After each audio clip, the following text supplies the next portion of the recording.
shaking in fear every challenge, but wasn't that adrenaline addicting? My programme was just simply something beautiful, and for me to never come back to FFI would have been a grave mistake. After my programme, I remember the same symbolism of that eagle remained. I remember thinking of the eagle every time I came across a challenge. It doesn't matter whether it was my mummy saying, get them dishes done, or clean your room, or maybe I was simply going down to apply for a new job. That eagle stayed in my mind, and that was an FFI thing for me.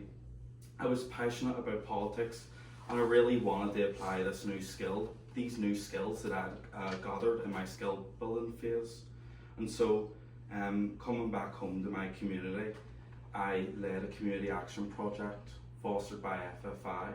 I remember coming home, going back into my community, walking down the streets, and I would pick up things that I'd never picked up before.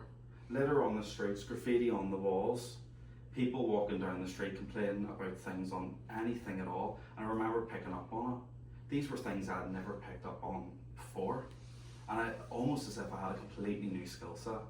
And I remember looking around going, well, why isn't anyone doing anything about the litter, the graffiti?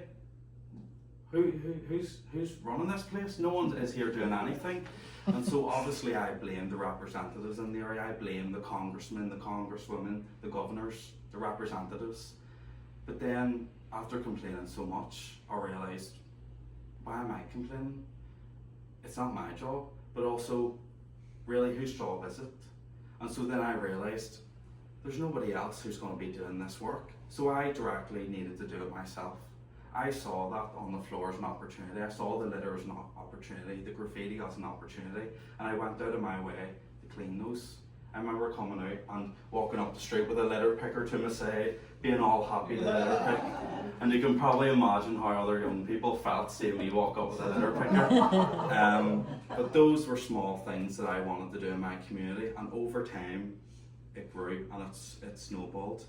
And I remember saying, I wanted to show my community that young people could really be taken seriously and that we had a role to play. I took time to litter pick in my community and work with other young people to get them involved too, because this wasn't just a personal young person story. I wanted every other young person in my community to get involved. And so over a small number of months, I was able to collect 150 bags of plastic from my local community. And I was shocked. But I'll tell you this, I was even shocked when I got a letter through the door to say I was the recipient of an environmental award from the Justice Minister of Northern Ireland. Oh wow. I was shocked. I was surprised. Little old me could make an impact, but this was only the beginning.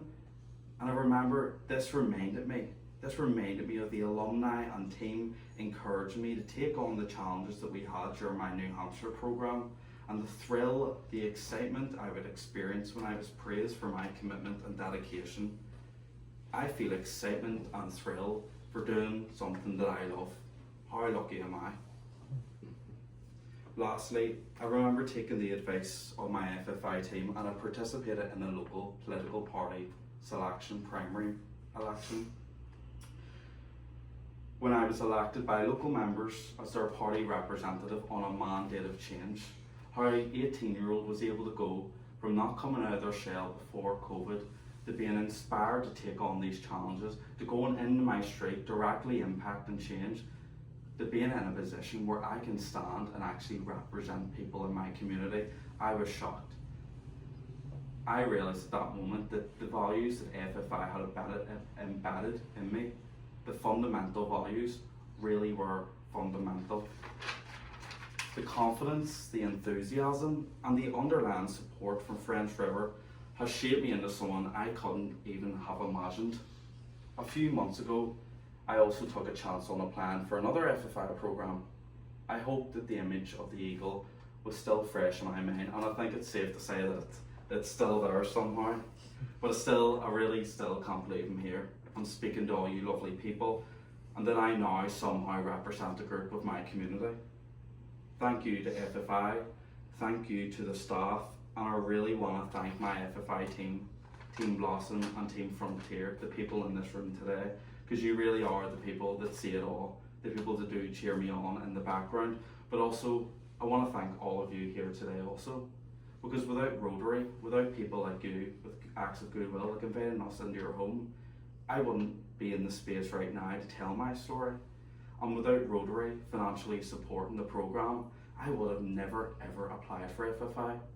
The fact that I was able to apply for a programme that was fully free, fully funded, the fact that I was the first person in my family to come to the States, these are life experiences, and I want to thank every single person in this room, no matter your background, no matter what support you've given. The fact that you're in this room listening to my voice right now, you have made your impact. And so I'm happy and I'm proud to talk about my accomplishments now, because I have grown to understand that really I can embrace my successes. I just want to say, please take every opportunity, take every risk, and definitely take anything to do with French Football International. Sometimes when people remind me I'm only 18, it does take me a minute to think. And it really makes me realise that no matter what age you are, we all are capable of doing something, anything.